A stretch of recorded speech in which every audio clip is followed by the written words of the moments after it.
everyone. I'm Matt Mullen, and I welcome you to the October 30th, 2025 episode of Freeport. Hi, Matt. I'm Lynn Fever, and now let's see what's going on.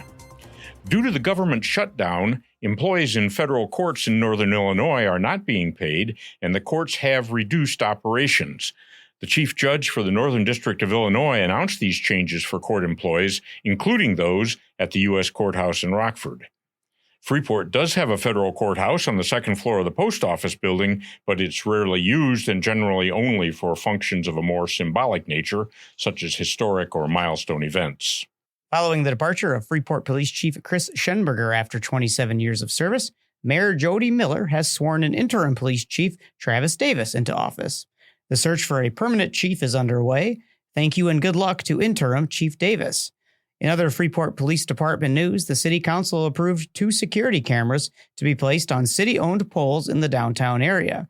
Both will be paid for by the nearby businesses and support continuing efforts to create a safer community for all. 2 more homes are set to be rehabbed thanks to the Community Development Block Grant that was awarded to the City of Freeport for $550,000. Of that amount, $64,000 is allocated to grant administration and $486,000 goes to the rehabilitation of homes. 2 properties, both on East Wyandotte Street, will utilize the grant funding to improve heating and cooling, gutters, downspouts, roofs, windows and trim, and to complete radon abatement. The Community Development Block Grant supports the city's strategic plan for maintaining a safe and inclusive community and effective land use. The grant has been used to complete other rehab projects over the last 2 years, and grant funding is no longer open for new applications. The list of streets approved by the Freeport City Council to be improved in 2026 include nearly 3 lineal miles of roadway and renovations to the Douglas Municipal Parking Lot. The price tag for the work is an estimated $6.1 million, and the city plans to use a combination of funding, including the Illinois Department of Transportation motor fuel tax, local street, water, storm, and sewer funds, and Sorensen water main funds. A list of the streets that will be worked on in 2026 can be found in the print version of this episode or on our website at freepod.org. The Stephenson County Circuit Clerk's Office is sending out 3,000 jury duty postcards to potential jurors. And Circuit Clerk Chanel Bardell wants to remind recipients that they need to complete the jury questionnaire within 5 days of receiving the postcard. This questionnaire can be completed online, or the Circuit Clerk's office can send a paper copy to your address. The card is not a summons for jury duty and will be used only to determine who will be included in the pool of prospective jurors in the future. If you have questions, call the Circuit Clerk's office at 815-345-8266, extension 4. In news from Highland Community College, the board unanimously accepted with regret the retirement of President Chris Kuberski at the end of June 2026.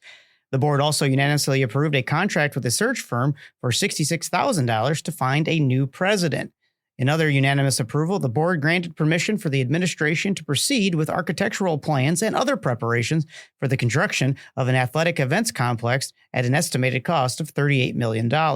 Foundation Director Dan Dick indicated that a feasibility study to determine how the foundation can aid in construction of the athletic and events complex is moving forward, and also announced changes of date to the Leadership Institute golf outing from September to around Memorial Day.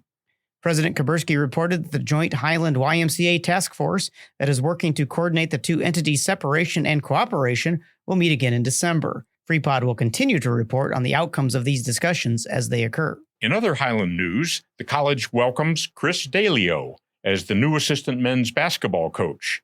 Dalio, a Rockford native with over 30 years of international, collegiate, and professional coaching experience, joins head coach Eric Walton in leading the Cougars into the upcoming National Junior College Division I season, which has just begun. Dalio brings a resume of success to Highland, having coached championship teams from the Rockford Lightning to professional clubs in Vietnam, Thailand, and Indonesia. He served as the only coach in Thailand's history to win silver medals with both the men's and women's national teams. Throughout his career, Dalio has mentored countless players who went on to compete at the highest levels of basketball. And the timing couldn't be better for Cougar fans. With 6 returning sophomores, head coach Walton says that the team has a solid foundation on which to build. Cougar basketball tips off at home next Monday, November 3rd at 7 p.m. against Clark University JV. Fans are encouraged to pack the stands and show their Cougar pride. Break out your best in black and white and join FHN for their annual Festival of Trees Gala. The event takes place in 2 weeks on Friday, November 14th at the Masonic Temple Ballroom in Freeport. Funds from this year's gala will support the FHN Foundation fundraising campaign to replace defibrillators throughout FHN Memorial Hospital in Freeport. Ticket sales end next Friday, November 7th at 12 p.m., and there will be no tickets sold at the door. This year's entertainment is headlined by the dueling pianos of Felix and Fingers, as well as delicious food, great conversation, and an auction of some wonderful gift items. The winners of FHN's Physician of the Year Award and FHN Advanced Practice Professional of the Year Award will also be announced. Doors open at 6, and once again, tickets will not be available at the door. You can get yours online at FHN's homepage at www.fhn.org or by calling the FHN Foundation at 815-599-6900. The Foundation for Northwest Illinois is warning area residents that GoFundMe Pro recently created more than 1.4 million donation pages for organizations registered as nonprofits across the United States, but did that without those organizations' direct consent or knowledge. This action affected nonprofit organizations throughout Northwest Illinois, including the Foundation for Northwest Illinois. The information was originally provided by the United Way of Northwest Illinois. So if you represent a nonprofit organization that has had one of these GoFundMe pages created automatically and you wish to have it removed, the foundation has issued instructions on how to accomplish this. For details, visit the links in the print version of this episode or call the foundation at 815-801-3035. This week is the filing period for candidates that want to enter the 2026 primary election on March 17th. Petitions need to be in the county clerk's office in the Stewart Center in Freeport by 4:30 p.m. on Monday, November 3rd. National, state, and county races will be on the primary ballot, with the winners moving on to the general election in November of 2026. As a reminder, residents who need to register to vote can do so by contacting the county clerk's office at 815-235-8289 for options to register or stop at the driver's license office north of Freeport. The Stephenson County Farm Bureau has announced their fall open house will be next Friday, November 7th from 9 to 5 and Saturday, November 8th from 9 to noon. The event will feature a truck sale of McNess products, Farm Bureau updates, trip highlights, and new this year, there will also be a local vendor fair. If you're a Farm Bureau member and would like to be a vendor, please contact the Bureau's office or visit their website at stevensoncfb.org to fill out the vendor application. Vendors will be accepted tomorrow, October 31st, or until space is filled. Please call 815-232-3186 with questions. With Halloween coming up tomorrow, Freeport host Tim Connors took a few moments to get the scoop on one of the biggest displays of Halloween inflatables in Freeport. Holiday inflatable expert Derek Simons tells us about his passion. He's not only a great singer, a great actor, a great educator, my buddy, but more importantly, Derek Simons has this year 55 holiday inflatables at his house over on Smith Street that everybody needs to come over and see. And I want to find out more about this. Derek, welcome. How are you? Hey, I'm doing good. Good. Hey, Derek, when did you decide you wanted to start doing holiday inflatables? Oh, geez. That's probably 20 some years ago. Actually, I used to be the one that decorated Mom's house when I was younger. And when I got my own house, then it just kind of evolved after that. So you were over on Locust Street, correct? Correct. You were over on Locust Street, and now you're over on Smith Street. Was that easier for you to start decorating over here on Smith Street? Of course. That was one of the reasons I got the house. Nice big front yard. So people will see the pictures of the inflatables. I will get some during the day, and then there's some beautiful ones at night. How long does it take you to do, say, a Halloween spectacular? Well, if I get started, I can usually only go out about every other day, and I'll get probably about 10 or so set up at a time. And then I rest a day and then I go at it again. And so this year, if you add up all the days, it probably took me probably 2 full weeks to get everything up with lighting and that. What are some I guess you would say weather-wise, what are some negative things that take place when putting things together? Yeah. Well, when you're dealing with inflatables, wind has a big factor. And unfortunately, this area is it gets a lot of wind, and so that can really play havoc with inflatables. Really hurts the tethers and but even when I don't inflate them, it blows them around and twists them up and twists the wires, and so it can hurt them. So you not only have Halloween, what are the other holidays that you set up? I do Easter, Thanksgiving, St. Patrick's Day, 4th of July, and then, of course, Christmas. Oh, and Valentine's Day. No, I'm laughing because of the joy that I have, Derek. No, my gosh. St. Patrick's Day. I have to admit, I've not been over for St. Patrick's Day. I have to see them. What do you have for St. Patrick's Day? I have a large leprechaun. I've got a rainbow with a bucket of gold at the end. Okay. I think I have a dog that's all decked out in green and gold, and I think a cat sitting on top of a... So basically, people can drive by your house all year long, and probably half the year... Oh, Memorial Day, too. Oh, Memorial Day, too. Thank you. Memorial Day. But half the year, people can drive by your house and be entertained by all of your inflatables. There's always some sort of inflatable up. Yeah. So have you had any funny stories or anything to tell about like when you had them up? Like if you had anybody like sneak in or do anything? Yes. Here would have been a couple years ago. It was Halloween, and I had all the inflatables up, and it was late. Usually I'd let them go until 11, 12 o'clock at night. I'd have them up. I don't do that anymore. But anyway, it was probably 11 o'clock at night, and I'm sitting in my living room in front of the bay window, and all of a sudden I saw a head go by my bay window, and I'm like, what the heck was that?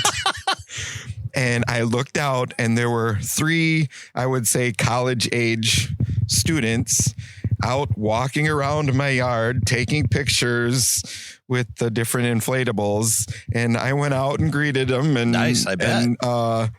And it was that next year is when I decided to put the path through the yard so people could actually do it safely, because there's so many cords and stuff running and the tethers. I mean, I trip over them all the time myself, so I can't imagine somebody who doesn't know where they're at. So to finish this off, what time do you shut them off? This year, they go on at 1 o'clock and they go off shortly after 9. Okay, 1 to 9 to come through. And otherwise, I can't afford the electricity. And then, of course, you're going to be here. And because Derek helps us with the musical Frozen, as the vocal director for Frozen, we're not having rehearsal on Halloween. Yes. So you're going to be there all day. All day. And they'll be open later on Halloween night. I can't. It'll stay up a little bit later on Halloween night. Well, we'll have some pictures on our website. Thank you, Derek. Outstanding. Appreciate it. Thanks, Derek and Tim. As we look at the week ahead, we're reminded that tomorrow, Friday, October 31st, is the last day to purchase tickets for the Quiet Souls second annual Native American Harvest Dinner at the Freeport Eagles Club, to be held on Monday, November 10th. The event will begin with a wine tasting from Native Vines Winery at 5:30, followed by a 4-course Native American traditional foods dinner and a friendship dance led by traditional dancers. Tickets are available at Right Way Furniture or by calling 815-297-2293. And again, if you're hungry tomorrow or Saturday, the Cub Foods Brat stand this weekend will be run by the Knights of Columbus, St. Thomas.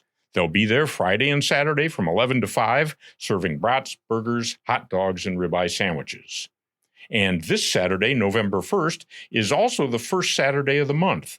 So remember the Refresh Freeport program, a joint effort between the city and Gill's Freeport Disposal.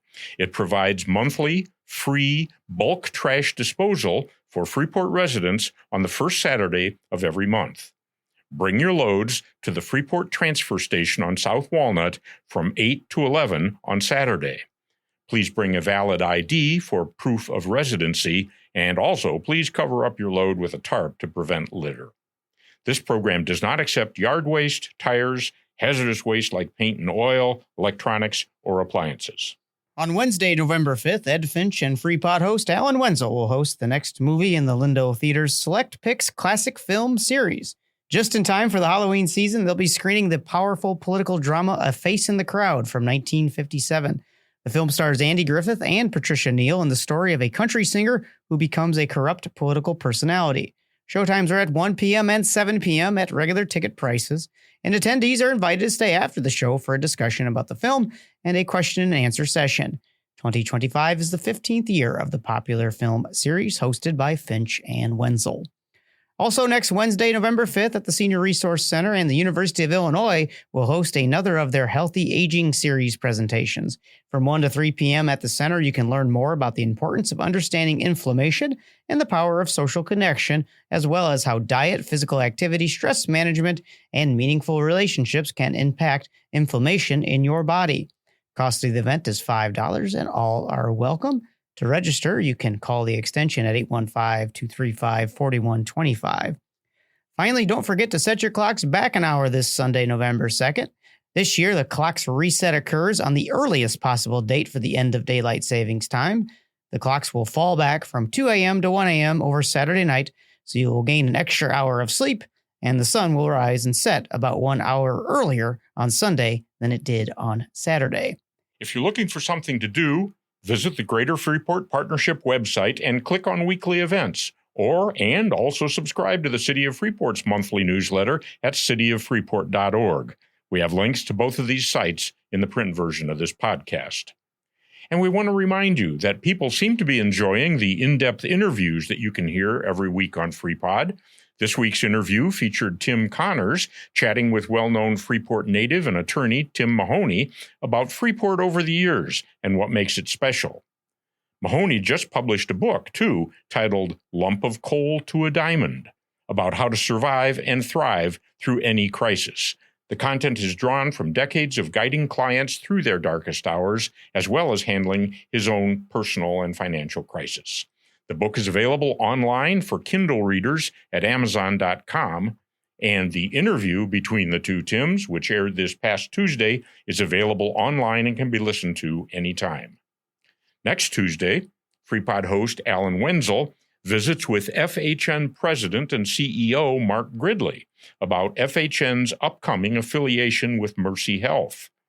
This conversation will post at noon on Tuesday, November 4th, and be available to listen to then or anytime after that. Just head to our website or your favorite podcast platform to select the programs of your choice. In closing, as we've mentioned before, we need your help. When you're listening on your favorite podcast platform, please like or follow us. This helps us move up the rankings of podcasts and enables us to better promote ourselves throughout the region. On Facebook, also, please click on like, as the algorithms there are dependent on our user input to help us increase our presence. Speaking of increasing our presence, remember that FreePod is now on YouTube. The program is currently audio only, but having it on YouTube gives you another super easy way to listen. You can find both English and Spanish versions. Just head on to youtube.com, search for FreePod, or click the link in the print version of this episode. Please tell all your friends and family members about our YouTube channel as well. Everything you can do to help get local news out to our community. As always, FreePod couldn't come to you without the Mass Communications Department at Highland Community College and our community liaisons and reporters. Thank you, Team FreePod. You can always find us on our Facebook page or the website of our national public radio partner, WNIJ, in DeKalb at northernpublicradio.org. For more information, including how to make a tax-deductible contribution to support our work, visit freepod.org.